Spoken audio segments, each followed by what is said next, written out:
ऐकलं का? जरा इकडे येता. हां ऐका ना, उद्या आहे ना आपल्या घरी पाहुणे येणार आहेत. तर म्हणजे मला मगाशीच फोन आलेला. तर मी आग्रह केला की मी म्हटलं राहायलाच या म्हणून. तर ते येणार आहेत. एक एक दिवसासाठी येणार आहेत. तर काय नाही, तुमच्या कानावरती घालायचं होतं म्हणून तुम्हाला बोलवलं. काल आता ह्यांचे चेहरे का वाकडे झालेत?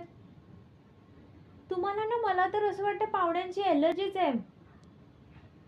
दीदी. हां.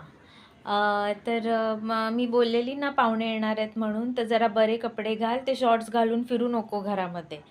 ह्यात काय म्हणजे? अगं अशी काय करते? पाहुणे येत आहेत, तर जरा बरी राहा ना त्यांच्यासमोर. तुला का आम्ही घालायला देत नाहीत का घरात कपडे असे? ते आहेत ना आपण आधीचे शिवलेले, ते सलवार कमीज 2-3 आहेत ना, तर त्याच्यातला एक कुठला तरी घाल. आजचा दिवस प्लीज ॲडजस्ट कर, प्लीज. नाहीतर लोकं म्हणतील की काय ह्यांची आई आहे, काही कपडे घालायला देते घरात, मग बाहेर कशी राहत असणार? तर प्लीज जरा चांगले कपडे घाल. एवढं ऐकशील राणी? ओ गं माझी वायती. हे आणि दादा. हां, मी काय बोलते, ते जंगल वाढलंय ना, ते पहिला कापून ये जा. 2-3 दिवस सांगते काप, काप, काप, तर ऐकत नाही. आता बुधवार आहे, तर आज जा कापून ये जा पटकन ते. मलाच बघून कसं तरी वाटतं. आता ती बाहेरची लोकं येतील, ते पाहुणे मंडळी काय बोलतील? या आईचं लक्षच नाही मुलांवरती. ती एक अशी नाही नाही म्हणते, छोटे कपडे घालून फिरते म्हणे.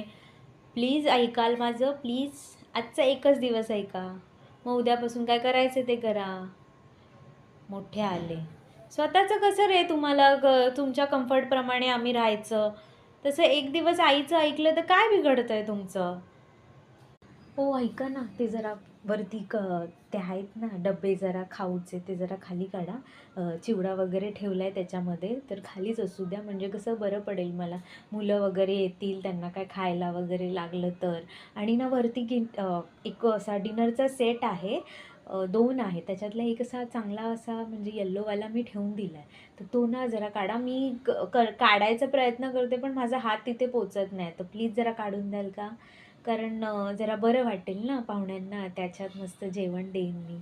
हां, प्लीज जरा काढून देता? हां, प्लीज हां, मी येते.